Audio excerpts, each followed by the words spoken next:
Assalamualaikum warahmatullahi wabarakatuh. Salam sejahtera bagi kita semua. Shalom, Om Swastiastu, Namo Buddhaya. Salam kebajikan.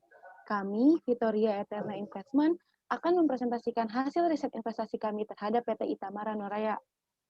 Pada ringkasan utama ini, kami memberikan rekomendasi sell untuk saham PT Itamara Noraya dengan target price Rp1.111 dari harga penutupan 22 Juli 2021 dengan alasan rekomendasi yang pertama yaitu adanya ketergantungan faktor eksternal di mana 80% alat medis impor sehingga sensitif terhadap pertukaran kurs. Yang kedua, adanya profitabilitas yang tidak berubah signifikan. Dan yang ketiga, adanya kemampuan menghasilkan profit tergantung pada pandemi.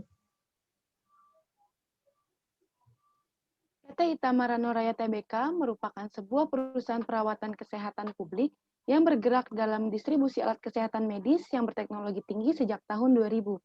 Selain itu, PT Itamara Noraya juga mempunyai relasi dengan pemerintahan maupun lembaga independen distributor produk perawatan kesehatan yang bersertifikasi. PT Itamara Noraya terdaftar sebagai perusahaan publik di Bursa Efek Indonesia dengan kode saham tercatat IRRA sejak November 2019. Setelah melakukan IPO, PT Itamara Noraya Tbk melakukan pengembangan bidang usaha dalam perdagangan besar alat laboratorium, farmasi, dan kedokteran. Dan kami telah membaginya menjadi 3 kategori produk, di mana di kategori 1 terdapat mesin atau alat kesehatan, kategori 2 perlengkapan medis habis pakai, dan produk ketiga yaitu produk tes kesehatan. Selanjutnya, dalam bisnis model, kami membuat gambar ilustrasi perdagangan, di mana vendor mensuplai barang kepada PT Itamara Noraya. Selanjutnya, perusahaan mulai mendistribusikan barang tersebut kepada suatu institusi atau perorangan. Setelah itu, baru terjadinya aliran uang yang didapatkan melalui proses pendistribusian produk tersebut. Kami mengasumsikan bahwa bisnis dari PT Itamara Noraya adalah bisnis intermediary, di mana PT Itamara Noraya berperan sebagai distributor, melainkan tidak memproduksi sendiri. Oleh karena itu, kami berpendapat bahwa kunci utama dalam bisnis seperti ini adalah marketing, networking, dan jaringan distribusi yang baik. Kebetulan, karena situasi Indonesia dan dunia sedang mengalami pandemik, maka kebutuhan atas produk kesehatan menjadi relevan. Selanjutnya, di bagian analisis ekonomi dan global, kami menggunakan 3 indikator, yaitu GDP, data kasus COVID-19, dan sales IRRA.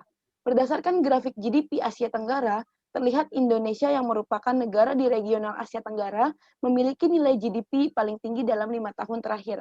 Artinya, potensi Indonesia dalam kacamata ekonomi makro sangat bagus, yang berarti jika pengusaha membuka bisnis di Indonesia, ada respon pasar yang sangat baik. Saat ini, Indonesia juga terpapar COVID-19, yang mana data kasus terkonfirmasi kian melonjak. Apabila dilihat dari grafik sales, perusahaan dalam 3 tahun terakhir terlihat indikasi peningkatan kebutuhan terhadap alat medis bagi masyarakat dalam situasi pandemik saat ini, yang artinya memberikan respon positif terhadap penjualan PT Itamara Noraya.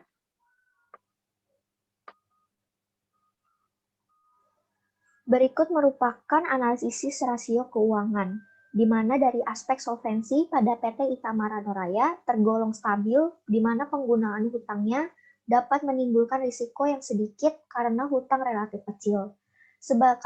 Dan juga sebagian besar hutang korporasi merupakan hutang modal kerja. Lalu pada aspek aset manajemen telah membuktikan perputaran inventory membaik pada tahun 2020, di mana peningkatan ini mungkin didorong oleh pertumbuhan demand alat medis yang mendesak pada kondisi pandemik seperti ini. Akan tetapi, pada aset manajemen kami memberikan nilai 1 karena adanya penagihan yang buruk yang berakibat lama penagihan menjadi naik sangat signifikan. Lalu pada profitability rasio tidak terjadi perubahan yang signifikan sekalipun demand masih tinggi. Hal ini mungkin diakibatkan adanya beban operasional yang tinggi, sehingga Itama dapat memberikan perhatian khusus agar profit tidak mengurang lebih jauh. Pada EPMT dari sisi aset manajemen, EPMT lebih unggul daripada IRRA, dikarenakan EPMT mampu menagih lebih baik daripada IRRA. Kami juga melakukan perbandingan dengan analisis time series dan cross section, di mana kami menyimpulkan secara fundamental IRRA dibandingkan dengan kompetitornya masih sedikit lebih baik, sekalipun ada risiko piutang yang terlalu lama untuk ditagih. Kami melakukan valuasi dengan 3 metode. Metode pertama yang kami pakai adalah DCF atau Discounted Cash Flow. Untuk membuat DCF, ada beberapa hal yang kami siapkan, seperti menggunakan percentage of sales dalam membuat estimasi future performance. Lalu kami juga membuat beberapa asumsi untuk mencari nilai WACC dan cost of equity dari IRRA. Asumsi-asumsi yang kami pakai, seperti tingkat growth-nya dalam 3 tahun ke depan, karena pandemi masih berlangsung, kami mengasumsikan masih dapat tumbuh sekitar 10,3% dalam 3 tahun ke depan. Lalu setelah 3 tahun, mungkin pertumbuhan akan lebih cenderung menurun ke arah steady growth di angka 7%. Dari WACC sendiri, kami menggunakan perhitungan cost of equity karena setelah kami melihat laporan keuangan, pembiayaan dari hutang IRR itu cenderung kecil, bahkan di bawah 1%. Oleh sebab itu, cost of debt dari perhitungan WACC kami anggap 0. Dan dari biaya modal IRRA, kami mengasumsikan 100% berbasis equity. Untuk mencari biaya modal equity, kami menggunakan CAPM. Dari CAPM, kami mencari risk free, lalu return market, lalu juga beta industri, sehingga kami memperoleh nilai WACC yang juga sama dengan biaya modal equity, yaitu 9,96%. Setelah itu, kami melakukan estimasi seperti yang ditunjukkan oleh tabel DCF, sehingga target price yang kami peroleh adalah Rp1.254.